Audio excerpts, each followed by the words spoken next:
اعوذ باللہ من الشیطان الرجیم سورة العبس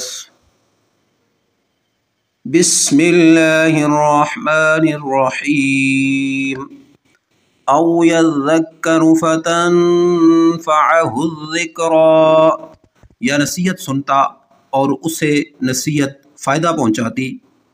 اما من استغنی، جو بے پرواہی کرتا ہے ایمان سے اور اس علم سے جو تیرے پاس اللہ کی طرف سے آیا ہے، یا دوسرا ترجمہ ہے جو صاحب ثروت و غنا ہے اور بے پرواہی کرتا ہے۔